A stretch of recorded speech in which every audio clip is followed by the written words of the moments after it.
আমিও বলবো। আচ্ছা আগে আমি বলে নি, তারপর তুমি আমিও বলো। গুড মর্নিং বলো। Good morning. Good morning. আমি আজকে ডাল আজকে আমি ডাল আর বার্গার খাচ্ছি। ডাল নয়, ঘুগনি আর বার্গার। ঘুগনি আর বার্গার। হাই, আজকে আমি বুকি আর বার্গার খাচ্ছি। Very good. দিদি হাই বলো। হাই, আজকে আমি ঘুগনি আর বার্গার খাচ্ছি। রিনি এখনো খাওয়া হয়নি। এখনই খাওয়া হয়নি। আচ্ছা, গতকালের ভিডিওতে হচ্ছে দিয়ে দেবে হচ্ছে ভাববেলা, আর হচ্ছে আজকে একটা ভিডিও দিয়েছে। Good morning. আজকেও দিদিভাইয়ের বাড়ি থেকে এই ভিডিওটা সকাল সকাল শুরু করছি। বেশ সকাল সকাল আজকে উঠে পড়েছি, তবে ভাই বোন অনেকক্ষণ ঘুমোচ্ছিল। ওঠার পরে এখন আপাতত ওরা ব্রেকফাস্ট নিয়ে বসেছে। আর এখন বাড়িতে কেউ নেই, আজকেও দিদিভাই বেরিয়েছে, দিদিভাই জামাইবাবু সবাই বেরিয়েছে। আমরা এখন 3 জন বাড়িতে রয়েছি। এরা ব্রেকফাস্ট করবে, তারপরে আমিও খাওয়া দাওয়া করবো। তো চলো আজকে সারাটা দিন, আর আজকে আমরা ফিরে যাচ্ছি জামশেদপুর। তো বিকেলের ট্রেন, দুপুর বেরিয়ে পড়বো, আর শাশ্বত হাওড়া স্টেশনে আসছে, ওখানে আমরা মিট করব। তো চলো আজকে সারাটা দিনও তোমাদের সাথে নিয়ে কি করছি দেখাবো। আজকে ব্রেকফাস্টের মেনু হচ্ছে এই যে ব্রেড আর ঘুগনি। ও সরি, এটা বার্গার আর ঘুগনি। মাম্মা মাঝে মাঝে ভুল বলে ফেলে।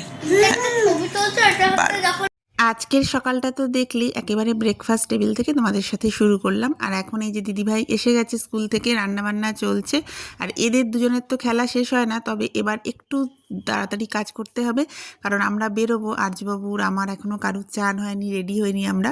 তো ওরা একটু খেলে নিক, আমরা ঝটপট রেডি হয়ে নিই। আর এখন আর খুব বেশি তোমাদের সাথে কথা বলবো না, একেবারে রেডি হয়ে যখন বেরোবো তখন আবার তোমাদের সাথে দেখা হবে।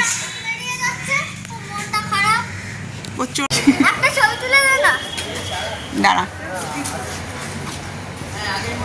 আমার ছেলে এত দুষ্টুমি করার সুযোগ পেল। এই যে টাকা, আমরা বেরিয়ে পড়লাম। আর দিদিভাইয়ের বাড়ির কাছে হচ্ছে কবি নজরুল, তো ওখানেই আমরা এসেছি। আর এখন তো হাওড়া যাওয়ার খুব সুবিধে হয়েছে মেট্রো হয়ে গিয়ে, তো আমরা এই মেট্রোতেই ডাইরেক্ট আমরা হাওড়া পৌঁছে যাব। আর্যবাবুর বেরোনোর সময় দিদির জন্য খুবই মন খারাপ, তবে ওকে বলেছি যে বাবা আসছে, বাবার সাথে দেখা হবে, তো সেটা শুনেও খুবই খুশি। অন্যান্য সময় শাশ্বত ট্যুরে থাকলে আর্য একদম অস্থির হয়ে যায় যে বাবা কবে ফিরবে, মানে 2 দিন পর থেকেই ওর একদম মুড অফ হয়ে যায়। তবে এবার দিদির সাথে ছিল, ওই জন্য অতটাও বায়না করেনি। আর আজকে ওকে বলেছি একটু পরেই বাবার সাথে দেখা হবে, তো ওই জন্য প্রচণ্ড এক্সাইটেড যে কখন বাবার সাথে দেখা হবে। এসপ্ল্যানেড আমরা এসে গেছি। এসপ্ল্যানেডে এসে আবার মেট্রোটা চেঞ্জ করতে হবে, তো এই যে হাওড়া মেট্রোর দিকে চলে এসেছি। এই মেট্রোটা হয়ে না ভীষণ সুবিধা হয়েছে আমার, তো টুক করে পৌঁছেও যাচ্ছি। এই যে দেখো আমরা হাওড়ায় এসেও গেছি। শাশ্বতকে ফোন করেছিলাম, ও অবশ্য এখনও রাস্তায়, মানে ও নেমে পড়েছে দমদমে, কিন্তু এখনও পৌঁছয়নি, আমরাই আগে পৌঁছে যাব। তো এদিকে চলে এসেছি বেরিয়ে। আমরা যাই, আমাদের ওই 18 কি 19 এরকম ট্রেন দেওয়ার কথা, তো আমরা ওই 18 সামনে গিয়ে ওয়েট করব। কটা দিন কলকাতায় এদিক ওদিক কাটিয়ে আজকে ফাইনালি আবার নিজের সংসারে ফেরার পালা। এখন অতটাও ঠান্ডা নেই, আমি সোয়েটার জ্যাকেট পরে বেশ একটু গরমই হচ্ছে। আসলে ব্যাগে আর জায়গা নেই, তো জ্যাকেটটার জন্য উপরেই পরে নিয়েছি। আর এই যে শাশ্বত এসে গেছে, বাবার আর ছেলের অনেকদিন পর দেখা হয়েছে, প্রচণ্ড খুশি। শাশ্বতর হাতে যে ব্যাগটা ছিল সেটাতে আর্যবাবুর জন্য একটা গিফট ছিল। হাতে যেহেতু ব্যাগটা শাশ্বত ক্যারি করছিল, স্বাভাবিকভাবেই আর্য বুঝে গিয়ে এই যে গাড়িটা বার করে নিয়েছে। আমার জন্য ওই ব্যাগের মধ্যে একটা গিফট ছিল বটেই, তবে সেটা না তোমাদের সাথে শেয়ার করতে ভুলে গেছি। আমার জন্যও একটা স্লিং ব্যাগ ছিল। ডিনারে পিৎজা খাবো বলে এখানে এসেছি, অনেকটাই সময় আছে, তাড়াহুড়ো নেই। আর আর্যকে এখানে বসিয়ে রেখেছি যাতে দুষ্টুমি না করে, তো ওকে গাড়িটা দিয়েছি, ও এখন গাড়িটা নিয়ে বেশ খানিকক্ষণ ব্যস্ত। আমাদের খাবার দাবার নিয়ে আমরা ট্রেনে উঠে পড়েছি। ট্রেন পুরো রাইট টাইমেই ছিল, যদিও আজকে না ট্রেন ছাড়ার সময় আর ভিডিও করা হয়নি। ট্রেন একদম রাইট টাইম ছিল, ট্রেন ছেড়ে দিয়েছে, বেশ খানিকক্ষণ হয়ে গেছে। আর এসেছে চা, তো চা আসতে আমরা দুজনে একটু চা নিয়েছি আর কেক নিয়েছিলাম, তো ওই চা আর কেকটাই এখন সাধারণত আমরা যখন কলকাতা থেকে ফিরি সেটা রবিবার হয়, মানে পরের দিন থেকে আবার একটা ব্যস্ত সপ্তাহ শুরু হয়ে যায়, শাশ্বতর অফিস, আর্যর স্কুল। তবে এবারে শনিবার ফিরছি, মানে কালকের দিনটা আমরা হাতে পাবো। অনেকগুলো দিন বাড়ির বাইরে, কালকের দিনটা আমরা হাতে পাবো সবটা গুছিয়ে নেওয়ার। সেটা বাড়ির বাজার দোকানই বলো বা আবার সংসারের রুটিনে ফেরাটাই বলো, সব সংসারেরই কিছু নিজস্ব ছন্দ থাকে। কয়েকটা দিন ছুটি কাটিয়ে নিজের সংসার সংসারে ফেরার পরে হাতে একটা দিন সময় পেলে নিজের সংসারটাকে আবার পুরনো ছন্দে ফেরাতে বড্ড সুবিধে হয়। নিজেকেও খানিকটা গুছিয়ে নেওয়ার সময় পাই, তারপরের দিন থেকে আমার সংসারটাকেও গুছিয়ে নেওয়ার একটু একটু করে শুরু করে দিই। শাশ্বত বলে রবিবার দিনটা হচ্ছে রিচার্জ হবার দিন। সারা সপ্তাহের অক্সিজেনটুকু জোগাড় করে নিতে হয় এই রবিবারই। ঘুরে বেরিয়ে রিল্যাক্স করে নিজের মতো থেকে সারা সপ্তাহের জন্য নিজেকে একেবারে রিচার্জ করে নিতে হয়। এই ছুটির দিনগুলো মনগুলোকে তো রিচার্জ করার দিন বটেই, আবার ফ্রিজটাকেও রিচার্জ করতে হয়। সারা সপ্তাহের সবজি মাছ মাংস যতটা সম্ভব কিনে রাখলে সারা সপ্তাহের মিল প্ল্যানটা করতেও খুব সুবিধে হয়। আমরা কিন্তু টুকটুক করে অনেকটা পথ চলে এসেছি, আর খড়গপুরের পর এই দাদা উঠেছিলেন ম্যাজিক দেখানোর জন্য।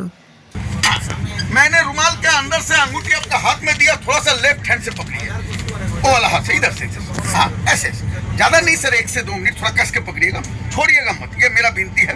मैंने थोड़ा सा ऊपर कीजिए, एक बार जोर से बोलिएगा सर, अंगूठी आपका हाथ में है या नहीं है? आपने पकड़ा हुआ है ना? मैं खाली सर 1 2 3 बोलूंगा, आप रुमाल और अंगूठी को नीचे फेंक देना। लेकिन एक रिक्वेस्ट करता हूँ प्लीज, 1 2 3 बोलने से पहले मत फेंकना सर, 1 2 3 बोलूंगा तो फेंक दीजिएगा, उससे पहले मत फेंकना। ये देखिए ম্যাজিক দেখাচ্ছে। हाँ बाबू, এটা मैजिक के होच्छी अभी, और एक तो मैजिक तुम्हारे लिए मैंने सोचा है, तुम्हारा काम नहीं, पहले दबा कर मत दीजिए अभी नहीं। আর্য আজকে ম্যাজিকটা দারুণ এনজয় করেছে, আর আর্য খুব এনজয় করছিল বলে উনিও এই পাশে এসেই দেখাচ্ছিলেন। তো বেশ অনেকক্ষণ উনি ম্যাজিক দেখালেন। এখন অবশ্য উনি নেমে গেছেন আর আমরা খাওয়া দাওয়া করে নিচ্ছি। আমি একটু দুধ চার অপেক্ষা করছিলাম। আসলে ট্রেনে ওঠার পরে পরেই বেশ কয়েকবার এসেছিল, তখন ভেবেছিলাম পরে খাবো। তবে এখন আমরা প্রায় ঘাটশিলার কাছাকাছি এসে গেছি।